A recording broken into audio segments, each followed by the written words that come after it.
The price standard near a lies. Daily then some Kira Banica and some Tado, Zapangambagi Saki like this. I na port amaga tapa. Adu poto kita ujupu biro oh. Yang laki. Thank you. Ako'y napakpi yung taba ho dore. Napakpi. Amin je kuile me ising je kan natok dana. Ngasa yukto yam sayam draba mako.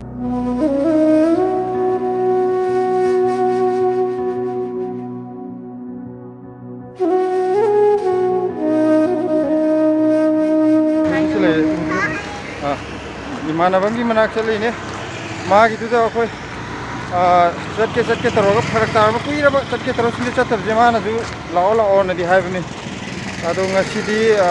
nung majing ko ngai je chalu rage degi yum degi aku na porong te pai biro on hai giba. Aduh ki potu ju lau rage. Aduna mathang aku chat pu gitu yang anjar rake. Si aku jing metro mana gya ure. Si jina aku metro makai nogi. Koi lebji ki nakan dah. Si type 4 quarter le re asun manung khara changgel lagani akhoi gi lei jina sida thoi ga mama ga chale re thoi lakke sida thoi le re thoi na de thoi mama ju lo hai ra thoi ga thoi mama ga hai da thoi hai ro gi thoi mama ju lo ye sida main road mamang da lei re main road se lan tho kana khoi kai no dine aine market mami yam chat market to sida mayam sanga leiba sida loi lak pone makan phang bagi khoi maroi ni yum gi manipur gi nori ki site sida phajana lakna bane o kari kra saning bodo sida loi phange sida metro station le re auga sida kitang chalaga na amuk delhi ha le re haidi meter cham chani mu chalaga khoi manung changage sangaga mu lage ngasi ko koi pura metro tour tor ke ba metro makan eba tong du je loin mo ulake metro gi ai hujik metro ka chi paisa yam jaw gre koi chatu di yam sange ba ko ki ujile pmi ani hum ado hujik recharge toraga so na sang du ne ba ko hujik metro la sine yellow line metro ni ngasi di metro je ani hum sila chatu ne se thoi ga mama ga lai re ana metro manung ga ulake ni chendra ga di ngasi di metro je mi yam silame aduna ko thambam andre amara thiki ke ju sigma pan lepal le re to mi je jeng loi lepal le ni je ngasi di mi sil le me ba ona to budi ko ni si chatu je yam de station mari khak tane to kha me ho je sidagi mu metro change to du ne ba si ko no je ko mai je new delhi gi metro station ne ba ko adegi sire ko je kaino rom da chatu ne ba airport line na koi orange color gi to sidai da koi hujik thoni thoga amuk station atopa amagi line da mutapri ne ba sijina airport chapagi kaino ne ba metro ne ba adu sidi khara masanan bane hadi khara mana paisa ju kitang tangi yang ju yam yang e mana yang i hen hele adu ga kaino gi station ju yam kaina yam bo ide ma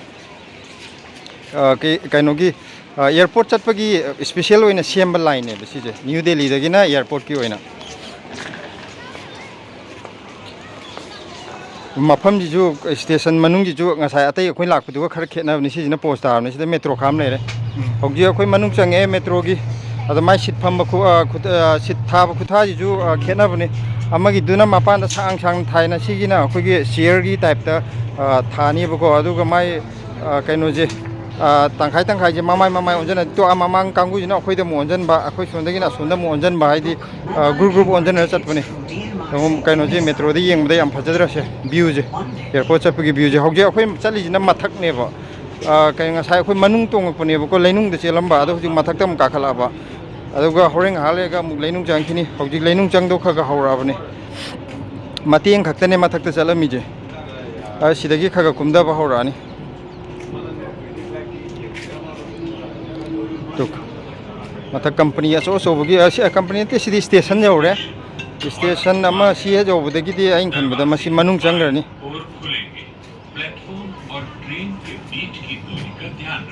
सिना हान बे station ने धोलोको station और माने सिजना see me from the metro जी am nan bane koi ama han tongpa atopa chanari ba metro jingji ga siga yam khenei ba chechoi nungai ba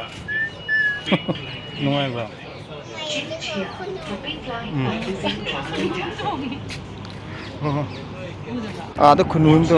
अखोई हौजिक कन मथक्ता तुम चली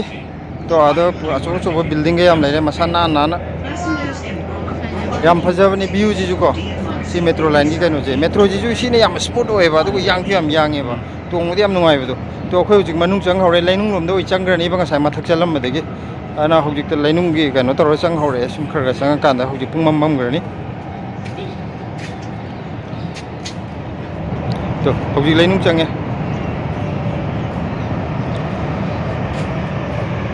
tu pani yang tho ni se aku tong le ju am nuai ba yam smooth oi ba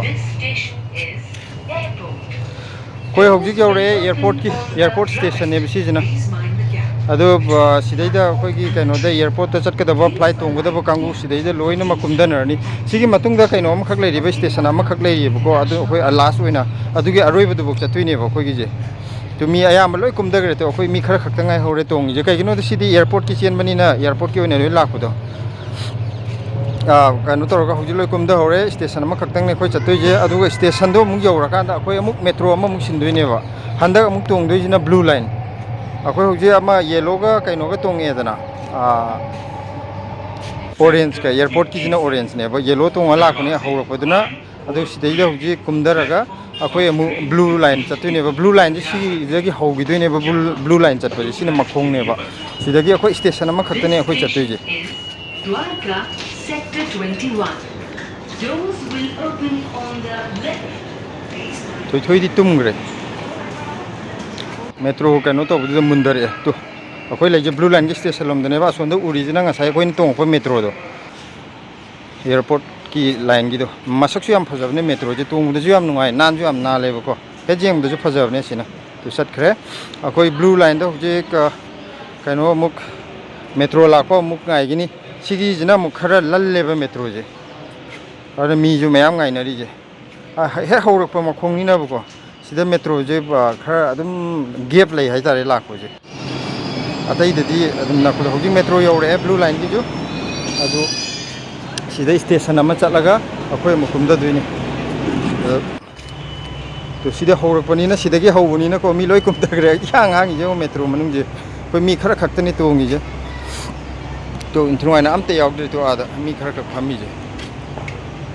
तो जो कि तुम बगी मामुंदरी में कपुदी थोगले अदु रो जो मसा से माई मुंदरी कोई उजिक मेट्रो दे कुमदरे सिगी हेड तो सिदा के गेट ने सिगी बस खाम सिगी मनाकते मेट्रो की जो और चन कुमदरागा लेफ्ट साइड लोमदला ओये हुजी कोई लेफ्ट साइड लोमदा चली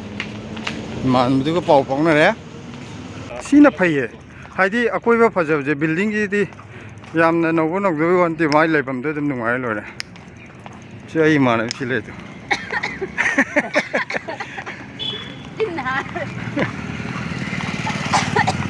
नई मसा खंगजलो खंगजन खानी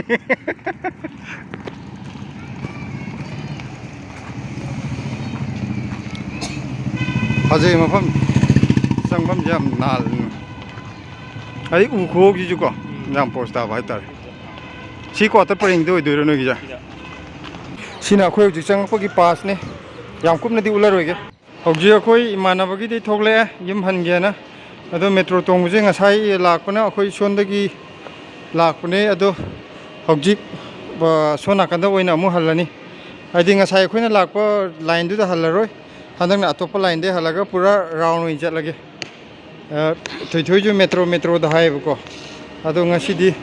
मा पुल पुंजल दि पुंग अनि मखाइ नि तोंग दु मेट्रो दा आदि ngasai पुंग अमा खरे नम चले हौजी मो करी हाइनिंग बा दिल्ली दना सम केरबनी कायना सम थादो गजत ngambagi शक्ति लेती सम थादो कोई कइनो स केरदी सम थादो नै दना अते कइदो वे हैनो सम मांग यम सौंची दु सम पुंग करा सम थादो को जे आगी फेवरेट ने बा अदो ngasai नंग लापुदा मा एयरपोर्ट लाइन की मेट्रो दो कमाइ तौगे एक्सपीरियंस कमाइ तौगे हान बोइन तोंगपुदा अदुदि प्राइस स्टैंडर्ड ने नेरलाइजे अतै मेट्रो मानदब्रो अतै मेट्रो दुदि अतै मेट्रो दुदि स्टैंडर्ड याव मेट्रो नतेबा हाजि खरा हंदैबा हो अदो अखोई एयरपोर्ट लाइन की मेट्रो जिदि प्राइस स्टैंडर्ड ने नेरजे अतै नेत्रसु यारे पुंग अमा खरे हेनाने अखोइना मेट्रो द चतुइजे खोइ यम यावबो ꯑꯗꯣ ꯑꯩꯈꯣꯏꯅ ꯄꯣꯠ ꯈꯔ ꯄꯣꯔꯛꯏꯕꯀꯣ ꯑꯗꯣ ꯈꯔ ꯊꯨꯅ ꯌꯨꯝꯗ ꯆꯠꯅꯤꯡꯉꯦꯕ ꯏꯃꯥꯟꯅꯕꯗꯨꯅꯗꯤ ꯆꯥꯛ ꯆꯥꯖꯦꯅ ꯀꯟꯅ ꯍꯥꯏꯍꯧꯕꯅꯤ ꯅꯣꯡꯃ ꯆꯥꯔꯖꯦꯅ ꯑꯩꯈꯣꯏ ꯀꯩꯅꯣ ꯇꯧꯔꯦ ꯑꯩꯈꯣꯏꯅ ꯉꯁꯤꯗꯤ ꯆꯥꯔꯔꯣꯏꯖꯦꯅ ꯍꯥꯏꯕꯗꯒꯤ ꯃꯥꯅ ꯑꯗꯨꯗꯤ ꯃꯊꯪꯗ ꯆꯥꯔꯖꯦ ꯀꯔꯝ ꯀꯥꯟꯗ ꯆꯥꯗꯣꯏꯅꯣꯅ ꯇꯧꯍꯧꯔꯕꯅꯤ ꯑꯗꯣ ꯑꯩꯈꯣꯏꯅ ꯃꯊꯪꯗ ꯑꯃꯨꯛ ꯆꯥꯔꯖꯦ ꯉꯁꯤꯒꯤ ꯑꯣꯏꯅꯗꯤ ꯑꯩꯈꯣꯏ ꯆꯠꯇꯕ ꯌꯥꯗ꯭ꯔꯦ ꯆꯠꯂꯒꯦ ꯍꯥꯏꯅ ꯂꯥꯛꯑꯦ ꯑꯇꯩ ꯅꯠꯇꯦꯗ ꯑꯩꯈꯣꯏꯅ ꯂꯥꯛꯏꯁꯦ ꯗ꯭ꯋꯥꯔꯀꯥꯗꯅꯤ ꯑꯗꯣ ꯑꯩꯈꯣꯏꯅ ꯂꯩꯕꯗꯒꯤꯗꯤ ꯗ꯭ꯋꯥꯔꯀꯥꯁꯦ ꯊꯥꯞꯄꯦꯕ ꯑꯩꯅ ꯑꯃꯨꯛ INA ꯃꯅꯥꯛꯇ ꯂꯩꯕꯅꯤꯗꯅꯀꯣ ꯑꯗꯣ INAꯗꯒꯤ ꯗ꯭ꯋꯥꯔꯀꯥꯁꯤꯐꯥꯎꯗꯤ ꯃꯌꯥꯝ ꯁꯥꯡꯉꯦꯕ ꯑꯗ ꯑꯩꯒꯤ ꯏꯃꯥꯟꯅꯕ ꯑꯇꯣꯞꯄ ꯑꯃꯁꯨ ꯂꯩ ꯁꯤꯗ ꯌꯥꯝꯅ ꯅꯛꯁꯟꯅꯅ ꯇꯤꯟꯅꯕ ꯏꯃꯥꯟꯅꯕ ꯑꯃꯁꯨ ꯂꯩꯌꯦꯕꯀോ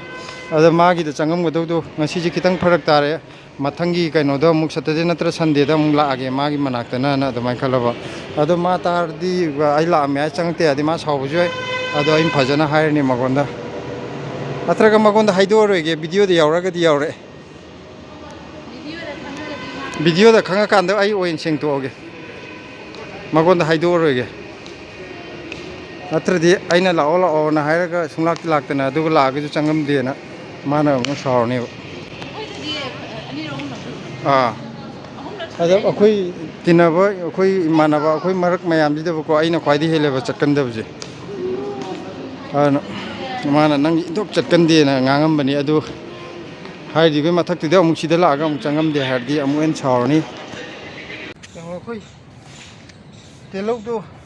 ꯑꯩꯈꯣꯏ ꯀꯔꯤꯅꯣꯝꯃ ꯇꯤꯜꯍꯧꯁꯤꯒꯤ ꯃꯍꯨꯠꯇ ꯊꯥꯒꯦ ꯇꯤꯜꯍꯧꯁꯤꯗꯤ ꯍꯧꯖꯤꯛ ꯃꯇꯝ ꯅꯠꯇꯕꯅꯤꯅ ꯀꯩꯁꯨ ꯑꯣꯏꯔꯣꯏꯅ ꯇꯧꯕꯗꯣ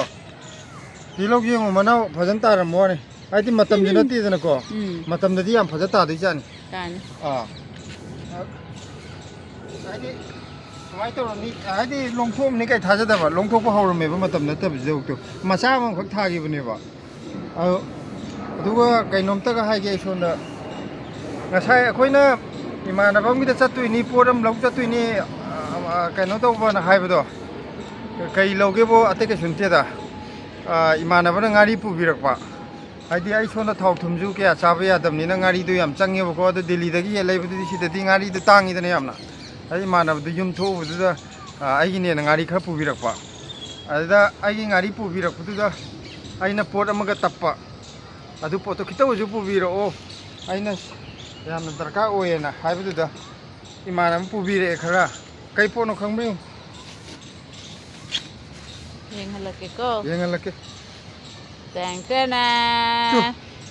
ꯑꯩꯈꯣꯏ ꯅꯄꯥꯛꯄꯤ ꯑꯃꯨꯛ ꯊꯥꯕ ꯍꯧꯗꯣꯔꯦ ꯅꯄꯥꯛꯄꯤꯁꯦ ꯍꯟꯗꯛ ꯁꯤꯈꯤꯕꯗꯣ ꯑꯗ ꯊꯋꯥꯏ ꯌꯥꯝ ꯅꯨꯡꯉꯥꯏꯇꯕ ꯑꯗ ꯏꯃꯥ ꯑꯩꯅ ꯌꯨꯝꯗꯩ ꯄꯨꯑꯗꯤ ꯂꯩꯕꯥꯛ ꯈꯤꯇ ꯌꯥꯎꯍꯜꯂꯛꯑꯣ ꯍꯥꯏꯗꯤ ꯂꯩꯕꯥꯛꯇꯨ ꯂꯩꯈꯣꯝꯗꯨ ꯇꯩꯕꯗꯣ ꯂꯧꯊꯣꯛꯀꯅꯣ ꯍꯥꯏꯕꯅꯦ ꯑꯗ ꯃꯥꯅ ꯃꯥꯔꯀꯦꯠꯇ ꯌꯣꯜꯂꯝꯃꯦ ꯑꯗꯨꯝ ꯂꯩꯁꯜꯂꯛꯑꯦ ꯇꯧꯋꯦ ꯃꯇꯣꯟꯕꯨꯗꯤ ꯆꯣꯡꯉꯛꯑꯦ ꯑꯗꯨ ꯊꯥꯖꯤꯜꯂꯅꯤ ꯌꯦꯡꯉꯒꯦ ꯍꯧꯕ꯭ꯔꯥꯅ ꯗꯥꯎ ꯌꯦꯡꯉꯒꯦ ꯑꯗꯣ ꯍꯧꯖꯤꯛ ꯀꯩꯅꯣꯒꯤ ꯃꯦ ꯖꯨꯟꯒꯤ ꯑꯁꯥꯕꯗꯤ ꯂꯣꯏꯈ꯭ꯔꯦꯗꯅ ꯑꯗꯨꯅ ꯇ꯭ꯔꯥꯏ ꯇꯧꯒꯦꯅ ꯇꯧꯕꯅꯦꯕꯀꯣ ꯑꯗꯨꯗꯨꯒꯤ ꯁꯤꯒꯤ ꯇꯤꯜꯍꯧ ꯊꯥꯔꯝꯕ ꯖꯒꯥꯗꯣ ꯇꯤꯜꯍꯧꯒꯤꯗꯤ ꯍꯧꯖꯤꯛ ꯃꯇꯝ ꯅꯠꯇꯕꯅꯤ나 ꯀꯩꯁꯨ ꯑꯣꯏꯗꯦꯗꯅꯀꯣ ꯑꯗꯨꯗꯨꯒꯤ ꯀꯩꯅꯣ ꯇꯧꯕꯩ ꯋꯥꯅꯤ ꯊꯥꯖꯤꯟꯕ ꯑꯗꯨ ꯁꯤ ꯍꯥꯏꯒꯦ ꯇꯧꯅꯤ ꯑꯇꯩꯗꯤ ꯑꯝꯇ ꯊꯥꯈꯤꯒꯦ ꯑꯗꯨꯒ ꯑꯃꯨꯛ ꯃꯊꯪ ꯎꯠꯂꯛꯀꯦ ꯇꯣ ꯍꯧꯖꯤꯛ ꯀꯩꯅꯣꯗꯣ ꯅꯄꯥꯛꯄꯤꯗꯣ ꯁꯤꯗꯩꯗ ꯈꯔ ꯊꯥꯖꯤꯜꯂꯦ ꯑꯗꯨꯒ ꯁꯣꯝꯗ ꯄꯥꯝꯕꯤ ꯑꯃꯅꯤꯒ ꯊꯥꯖꯤꯜꯂꯦ ꯁꯤ ꯑꯋꯥ ꯐꯗꯤꯒꯣꯝꯒꯤ ꯃꯔꯛ ꯑꯍꯥꯡꯕꯁꯤꯗ ꯑꯁꯤꯗꯤ ꯉꯁꯥꯏ ꯍꯪꯒꯥꯝ ꯑꯉꯧꯕꯤꯗꯣ ꯈꯤꯇꯪ ꯍꯨꯟꯖꯤꯟꯈꯤꯕꯅꯦ ꯑꯃꯨꯛ ꯌꯦꯡꯒꯦꯅ ꯁꯤ ꯅꯄꯥꯛꯄꯤꯁꯦ ꯄꯥꯝꯕꯤ ꯂꯣꯏꯅꯃꯛ ꯍꯧꯔꯒꯕꯨꯗꯤ ꯌꯥꯝ ꯐꯩ ꯉꯝꯗ꯭ꯔꯁꯨ ꯄꯥꯝꯕꯤ ꯑꯃꯅꯤꯗ ꯍꯧꯔꯒꯁꯨ ꯑꯗꯨꯗꯒꯤ ꯍꯦꯛꯇ ꯂꯣꯡꯊꯣꯛꯍꯜꯂꯒꯦ ꯈꯤꯇꯪꯗ ꯑꯣꯏꯔꯁꯨ ꯍꯧꯕꯤꯕꯅꯤ ꯂꯥꯏ ꯈꯣꯏꯔꯝꯃꯤꯁꯦ ꯑꯗ ꯁꯤꯒꯤ ꯀꯩꯅꯣꯁꯦ ꯉꯁꯥꯏ ꯑꯩꯈꯣꯏ ꯆꯠꯂꯤꯉꯩꯗ ꯈꯥꯃꯦꯟꯁꯦ ꯈꯨꯏ ꯂꯩꯔꯝꯃꯦ ꯏꯁꯤꯡꯁꯦ ꯀꯩꯅꯣ ꯇꯧꯗꯗꯅ ꯉꯁꯥꯏ ꯑꯌꯨꯛꯇꯣ ꯌꯥꯝ ꯆꯥꯏꯔꯝꯗ꯭ꯔꯕ ꯃꯈꯣꯛꯁꯦ ꯑꯩꯗꯤ ꯆꯣꯠꯂꯤꯌꯦꯅ ꯌꯥꯝ ꯆꯣꯠ ꯂꯥꯎꯔꯁꯨ ꯐꯔꯣꯏꯅ ꯇꯧꯔꯒ ꯉꯁꯥꯏ ꯆꯥꯏꯍꯧꯗꯅ ꯈꯨꯏ ꯂꯩꯔꯝꯃꯦ ꯑꯗꯣ ꯍꯧꯖꯤꯛ ꯆꯥꯏꯕꯤꯈ꯭ꯔꯦ ꯇꯦꯛꯄꯨꯗꯤ ꯇꯦꯛꯈꯠꯂꯛꯑꯅꯤ